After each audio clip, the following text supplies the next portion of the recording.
Hello everyone. तो आज का जो हमारा टॉपिक रहेगा वो रहेगा स्ट्रक्चर ऑफ एटम।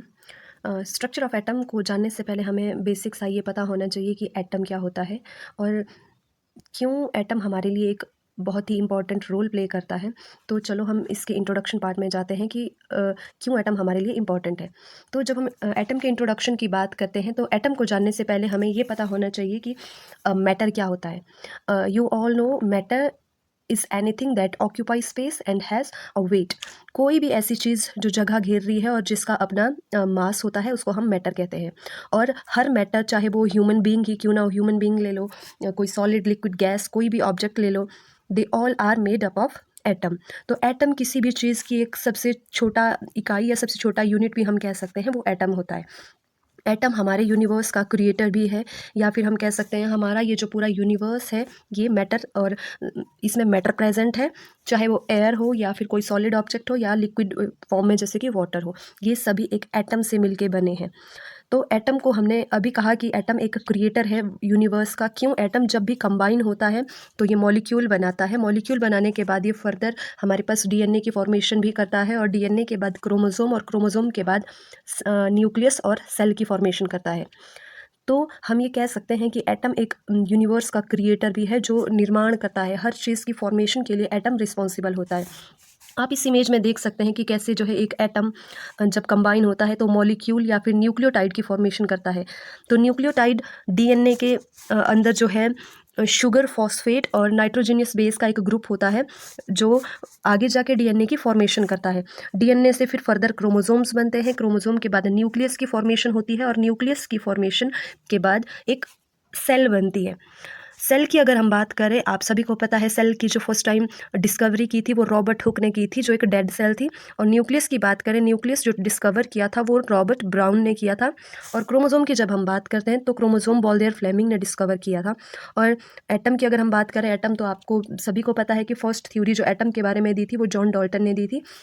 उन्होंने ये कहा था कि atom is the smallest unit of the matter and atom can neither be created nor be destroyed. यानी कि एटम को हम ना ही क्रिएट कर सकते हैं ना ही इसको डिस्ट्रॉय किया जा सकता है।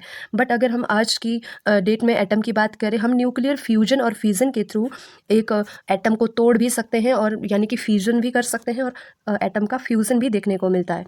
तो अगर हम यहाँ देखें कि किस तरह जो है एक एटम आगे कंबाइन होके जो है एक मॉलिक्यूल की फॉर्मेशन करता है, और मॉलिक्यूल आगे जाके जो है डीएनए की फॉर्मेशन करते हैं, और डीएनए से क्रोमोसोम, और क्रोमोसोम से सेल बनती है, और सेल हमें आगे जाके पता है कि आगे जाके एक कंप्लीट ऑर्गेनिज्म की फॉर्मेशन करती है।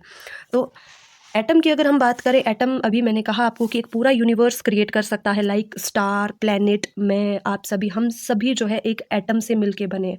तो क्वेश्चन ये उठता है कि हम आज तक पढ़ते आ रहे हैं कि cell is the smallest unit of all the living organism, but when we talk about atom, atom तो सेल से भी छोटा है। आप यहाँ देख सकते हो, ये हमारे पास सेल इतना बड़ा है और एटम यहाँ पे है। तो हम ये क्यों नहीं कहते कि atom is the smallest unit of all the living organism. Atom की अगर हम बात करें, एटम लिविंग और नॉन लिविंग दोनों की ही क्रिएशन करता है। मैटर लिविंग भी हो सकता है, it can be non living. For example, human being are the example of living organism, and I have stones, other non living things, वो भी एक मैटर से मिलके बनी है। मेरे पास एक पेन है, वो भी एक मैटर है, क्योंकि वो स्पेस ऑक्यूपाई कर रहा है और उसका अपना एक वेट है। तो हम ये कह सकते हैं कि हमारे सराउंडिंग में जितनी भी चीज़ें प्रेजेंट है, चाहे वो फ़ैन हो, चेयर हो, टेबल हो, बेड शीट्स हो, अलमीरा हो, वॉल हो, वॉल क्लॉक हो, they all are made up of atom. तो एटम सब का एक सबसे स्मॉलेस्ट यूनिट होता है जिसको हम फर्दर आगे डिवाइड नहीं कर सकते हैं। ये चीज़ जॉन डॉल्टन ने कही थी। तो एटम की अगर हम बात करते हैं तो हमने अभी देखा कि एटम किस तरह एक पूरे क्रिएचर का निर्माण करता है। तो हम ये कह सकते हैं कि एटम जो है एक लिविंग थिंग को बनाता भी है, और जब डिस्ट्रॉय होता है तो एटम पूरे अपने आप टूट जाते हैं। डीएनए, आपको भी पता है, चाहे हम एवरी सिंगल लिविंग इंडिविजुअल की बात क्यों ना करें, तो डीएनए सब में पाया जाता है, चाहे वो प्रोकैरियोटिक सेल हो या फिर यूकैरियोटिक सेल हो, डीएनए सब में प्रेजेंट रहता है। और क्रोमोसोम सब में अलग अलग प्रेजेंट रहते हैं। क्रोमोसोम जेनेटिक फीचर कैरी करते हैं किसी भी इंडिविजुअल के। तो इसलिए एटम हमारे लिए बहुत ही इंपॉर्टेंट हो जाता है कि कैसे एक सिंगल एटम लिविंग का भी निर्माण कर रहा है और नॉन लिविंग का भी निर्माण कर रहा है।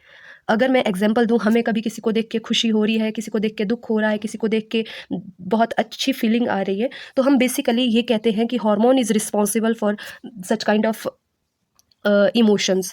तो हार्मोन की भी अगर हम बात करें, हार्मोन भी एक केमिकल है जिसके अंदर भी एटम है। तो हम वही कह सकते हैं कि कैसे एक एटम हमारे इतने बिहेवियर में चेंजेस ला रहा है, कैसे वो खुद नॉन लिविंग होके इतना कुछ हमें महसूस करवा रहा है। तो एटम को जानने की जो ये क्यूरोसिटी थी मेरी, तो मुझे तो बहुत इसने जिज्ञासा में डाला।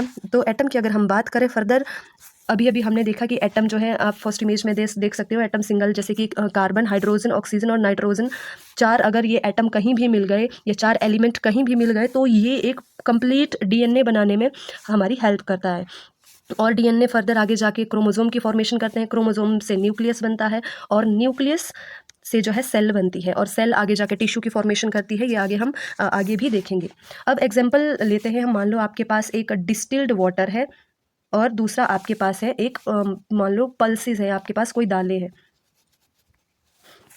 डिस्टिल्ड वाटर में सिर्फ हाइड्रोजन और ऑक्सीजन प्रेजेंट रहते हैं, but in case of pulses it consist protein. दालों से हमें प्रोटीन मिलती है जिसमें कार्बन, हाइड्रोजन, ऑक्सीजन, नाइट्रोजन ये सब प्रेजेंट रहते हैं, क्योंकि दालों में खुद में ही एक अपना डीएनए है। But in case of water, water में कोई डीएनए नहीं है, वाटर एक नॉन लिविंग थिंग है और पल्स एक लिविंग थिंग है।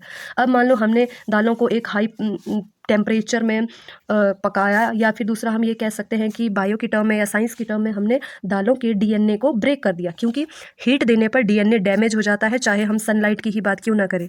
अगर हम भी सनलाइट में रहते हैं तो हमारा डीएनए भी डैमेज हो जाता है, जो फर्दर स्किन कैंसर कॉज करता है।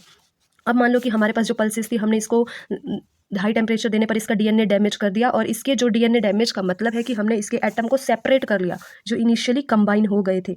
तो इसके एटम सेपरेट हो गए, now they have the tendency to combine, और फिर से एक नया जीव बनाने की टेंडेंसी रखते हैं। अब मान लो कि आपने 10 दिन तक एक नॉर्मल डिस्टिल्ड वाटर रखा है और 10 दिन तक एक पकी हुई दाल आपने कहीं रख दी है। अब अगर मैं कहूँ कि इन दोनों में से लाइफ पहले कहाँ आएगी, या फिर इट कैन बी फंगस और it can B small micro organism, और ये हमारे पास कोई है, तो इनमें से कहाँ पर एक नई लाइफ हमें पहले देखने को मिलेगी। नो डाउट जो हमारे पास हमने डीएनए डैमेज किया था पल्सेस का, तो वहाँ पे हमें इनिशियल स्टेज पे स्मेल आना शुरू हो जाएगी कि 2 दिन दाल ख़राब हो गई है तो उसमें स्मेल पड़ गई है। इट मीन्स उसमें बैक्टीरियल ग्रोथ देखने को मिलेगी। और अगर मान लो 5 दिन हमने वो दाल रख दी तो उसमें फंगस देखने को मिलेगी। बट डिस्टिल्ड वाटर में ऐसा नहीं होगा, क्योंकि वहाँ पर एक पूरा डीएनए नहीं बन रहा है, बट पल्सेस में एक हमें नई लाइफ देखने को मिल रही है, क्योंकि इनिशियली पल्सेस के जो डीएनए था वो हमने डैमेज कर दिया है, एटम इंडिपेंडेंटली मूव कर रहे हैं और एक नई लाइफ देखने को मिलती है। तो जब भी हम ओरिजिन ऑफ लाइफ की बात करते हैं तो बायोलॉजिकल इवोल्यूशन, अगर हम कहते हैं कि अर्थ पर लाइफ आई, तो बायोलॉजिकल इवोल्यूशन से पहले नो डाउट केमिकल इवोल्यूशन हुआ होगा तो हम नहीं कह सकते हुआ, क्योंकि लाइफ को बनने से पहले एटम का कंबाइन होना बहुत ज़रूरी है। क्योंकि अगर हम लाइफ की ही बात करते हैं तो हम सेल की बात करते हैं, सेल के अंदर भी डीएनए होता है, तो डीएनए के बनने के लिए भी केमिकल का कंबाइन होना बहुत ज़रूरी है, यानी कि हमारे पास एटम का कंबाइन होना बहुत ज़रूरी है, तब जाके एक लाइफ आई होगी। तो एटम हमारे लिए ये क्यूरोसिटी प्रोड्यूस कर देता है। तो अगर हम इस इमेज में देखें the hierarchy of matter and life, as you can see here, जैसे लेवल 1 में दिया हुआ है आपको सब एटॉमिक पार्टिकल। फॉर एग्जांपल हमारे पास यहाँ पर एक एटम है, electron are revolving around the nucleus, electron जो है चारों ओर घूम रहे हैं। लेवल 2 पे जो है हमने कार्बन देखा, और लेवल 3 पे हमने देखा इन दोनों ने कंबाइन करके एक जो है मॉलिक्यूल की फॉर्मेशन कर दी है। हमें भी ये चीज़ पता है कि एटम जब भी कंबाइन करते हैं तो एक मॉलिक्यूल की फॉर्मेशन करते हैं। मॉलिक्यूल्स जब भी कंबाइन होते हैं तो नो डाउट वो एक सेल की फॉर्मेशन करते हैं, और सेल के बाद हमारे पास डीएनए बनेगा, यहाँ पर दिखाया हुआ है डीएनए बनेगा। डीएनए के बाद हमारे पास टिश्यू बन रहा है, या फिर डीएनए के बाद एक सेल बन गई, सेल के बाद टिश्यू बन गया, टिश्यू के बाद ऑर्गन बनेगा, फॉर एग्जांपल हार्ट बन गया। ऑर्गन के बाद हमारे पास ऑर्गन सिस्टम या फिर ऑर्गेनिज्म बनेगा। ऑर्गेनिज्म के बाद हमारे पास पॉपुलेशन बनेगी। पॉपुलेशन के बाद एक पूरा हमारे पास एक बायोस्फीयर बन जाएगा। बायोस्फीयर आपको भी पता है, हाइड्रोस्फीयर, लिथोस्फीयर एंड एटमॉस्फेयर, जब तीनों कंबाइन होते हैं ये एक बायोस्फीयर की फॉर्मेशन करते हैं, और जहाँ पे लाइफ पॉसिबल होती है, जहाँ पर लाइफ होती है उसे हम बायोस्फीयर कहते हैं। तो किस तरह एक एटम एक पूरे बायोस्फीयर का निर्माण करता है, तो ये एक खुद में ही एक बहुत इंटरेस्टिंग फैक्ट है। अगर हम देखें कि एटम क्यों, मैंने अभी कहा कि एटम एक क्रिएटर भी है और एक डिस्ट्रॉयर भी है। क्रिएटर तो हम नहीं कह सकते कि ये क्रिएट करता है, बट फर्स्ट स्टेप में जब हम देखते हैं कि एटम जो है किसी भी क्रिएशन का फाउंडेशन है। फॉर एग्जांपल अगर ह्यूमन कहें हम, उसकी फाउंडेशन भी एक एटम ही है। फॉर एग्जांपल आपके पास कोई नॉन लिविंग थिंग है, आपके पास पत्थर है, तो उसका जो फाउंडेशन है वो भी एक एटम है। आपके पास बुक है, वो भी एटम से मिलके बनी हुई है। पेन है, वो भी एटम से मिलके बना हुआ है। तो एटम जो है पूरे यूनिवर्स का एक फाउंडेशन है, एक हमारे पास बेस है। एटम के बिना ये यूनिवर्स या ऑल लिविंग थिंग्स या नॉन लिविंग थिंग्स नहीं बन सकते हैं। एटम जब भी कंबाइन हो जाते हैं तो ये मॉलिक्यूल्स बना देते हैं, जैसे यहाँ दिख रहा है मॉलिक्यूल ने फर्दर आगे डीएनए बना दिया, डीएनए से एक सेल बन रही है और सेल से एक होल ऑर्गेनिज्म बन रहा है, या फिर हमने यहाँ पे ह्यूमन का एग्जांपल लिया है तो एक ह्यूमन बन गया है। तो हम यहाँ देख सकते हैं कि कैसे एक एटम एक पूरे लिविंग ऑर्गेनिज्म का निर्माण कर रहा है, या फिर एक पूरी ह्यूमन बॉडी एक एटम से मिलके बन रही है। ये आपको भी पता है, जब ह्यूमन की फॉर्मेशन होती है तो एक एग सेल और स्पर्म सेल जब आपस में कंबाइन होते हैं तो वो जाइगोट बनाते हैं, और जाइगोट्स में फर्दर जो है ग्रोथ एंड देखने को मिलती है, डिवीजन देखने को मिलता है, जिस कारण एक पूरा एक इंडिविजुअल बन के तैयार होता है। एग भी खुद में एक सेल है और स्पर्म सेल भी खुद में एक सेल है, और उनका बेसिक जो यूनिट है वो भी एक एटम ही होगा, क्योंकि एग और स्पर्म के न्यूक्लियस में एटम है, या न्यूक्लियस में जो डीएनए है, दोनों के न्यूक्लियस में जो फादर से जो स्पर्म आया या मदर से जो एग सेल आई, उन दोनों के न्यूक्लियस में जो डीएनए है, और उस डीएनए का जो बेसिक फाउंडेशन है वो भी एक एटम है। एटम से वही चीज़ें डीएनए बन गई, डीएनए से सेल, सेल से आगे एक पूरा ऑर्गेनिज्म बन गया। तो हम ये कह सकते हैं कि हमारा ह्यूमन का जो एक बेसिक फाउंडेशन है, जो हमारी जहाँ से बेसिक नींव जहाँ से शुरू हुई, वो जर्नी स्टार्ट होती है एक एटम से। अब दूसरे केस में अगर हम बात करें, यहाँ पर इसमें लिखा हुआ भी है, a journey of complexity from foundational atom to the conscious human form. तो कैसे ह्यूमन की जो पूरी फॉर्मेशन होती है वो एक एटम से शुरू होती है, एटम की जर्नी हम कह सकते हैं। कैसे एक एटम जो है खुद से एक वर्ल्ड या यूनिवर्स की क्रिएशन कर देता है, तो ये एक एटम की जर्नी है। तो दूसरा अगर हम देखें, destruction the return of the fundamental element. अब वही चीज़ आती है कि मान लो कि अगर कोई ह्यूमन बीइंग की डेथ हो जाती है, या फिर कोई लिविंग ऑर्गेनिज्म की डेथ हो जाती है, तो आपको भी पता है उसका जो है अलग अलग कल्चर में अपना अपना वो होता है कि कुछ लोग जला देते हैं बॉडीज़ को, कुछ लोग जो है दफना देते हैं। तो जब भी ये चीज़ डिस्ट्रक्ट करेंगे तो क्या होगा, there is organelles break down and cellular integrity. और जब भी ऑर्गेनल्स का ब्रेकडाउन हमें देखने को मिलता है तो फिर वहाँ पर उसका डीएनए देखने को मिलता है, डीएनए डैमेज हो गया है, और फर्दर जो है अब वो एक एटम बन गया है। अब मान लो कि मैं अगर अपने उसकी बात करें तो कल्चर की बात करें, तो मान लो कि कोई ह्यूमन बीइंग था, उसकी डेथ हो गई है, तो हमने उसको जला दिया, नो डाउट वो बना था बेसिकली एटम से। अब जलाने के बाद क्या होगा, अब वो जो एटम थे, कार्बन हाइड्रोजन के एटम थे, वो एयर में ही रह जाएंगे। ऐसा हम ये नहीं कह सकते कि मैंने जलाने पर ऑक्सीजन ख़त्म कर दी इस यूनिवर्स से, ऑक्सीजन मर गई, या फिर हम ये भी नहीं कह सकते कि कार्बन मर गया या हाइड्रोजन मर गई।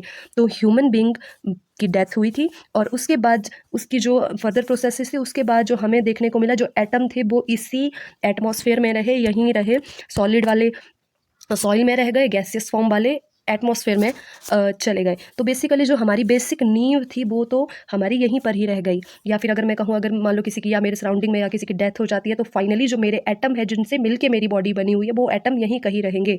या फिर दूसरा हम कह सकते हैं, हो सकता है कि मान लो मेरे दादा या परदादा जो भी हैं, उनकी अगर उनकी डेथ के बाद जो है उनके एटम हो सकता है मेरे ही सराउंडिंग में हो, जिनसे मिलके उनकी बॉडी बनी थी।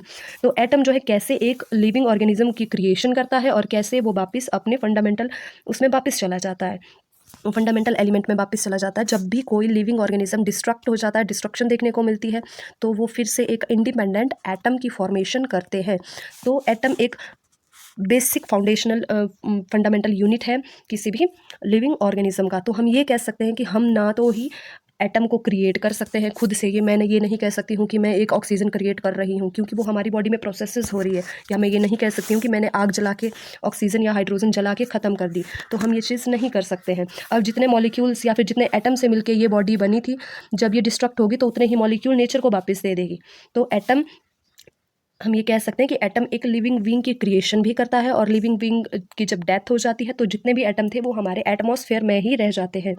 तो बेसिकली हमारे जितने इमोशन थे, या फिर हम कहें जितने भी हमारी बॉडी में चेंजेस हो रहे हैं, हमारे जो बिहेवियर है, फीलिंग्स हैं, वो सारे एटम जब डिस्ट्रक्ट हो गया वो वहीं पे ही ख़त्म हो गए। बट जब ये कंबाइन होते हैं, ये एक बहुत, हम कह सकते हैं कि एक यूनिक चीज़ें हमें बहुत सारी देखने को मिल सकती है। हमारे सराउंडिंग में जितने भी कलरफुल चीज़ें हैं, फॉर एग्जाम्पल कलरफुल फ्लावर है, कलरफुल हमारे पास बर्ड्स हैं, ये सब एटम के ही कारण है। एटम ने अलग अलग तरीके से कंबाइन करके अलग अलग तरह का डीएनए बनाया, या जीन इसके लिए रिस्पॉन्सिबल है। बर्ड्स के अलग अलग कलर्स हमें देखने को मिल रहे हैं, जिसके लिए जीन्स रिस्पॉन्सिबल है। जीन की भी अगर हम बात करें, उनका भी बेसिक जो कंपोनेंट है वो एक डीएनए ही है।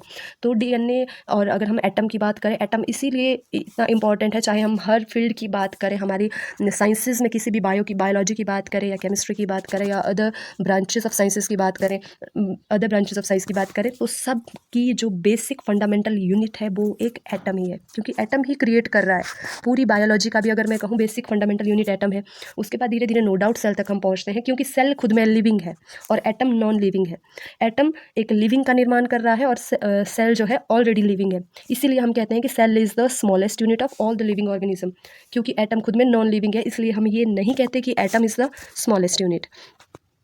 ये हमारे पास एक एटम का पूरा इंट्रोडक्शन था कि कैसे एक एटम खुद सबसे स्मॉलेस्ट होके एक इस पूरे यूनिवर्स की क्रिएशन करता है और कैसे एक फंडामेंटल यूनिट है इस यूनिवर्स का। तो हमने अभी इस वीडियो में एटम के बारे में पूरा इंट्रोडक्शन किया और नेक्स्ट वीडियो में हम देखेंगे स्ट्रक्चर ऑफ एटम और इसकी प्रॉपर्टीज़ के बारे में हम अगली वीडियो में पढ़ेंगे। तो आज के लिए इतना ही, धन्यवाद।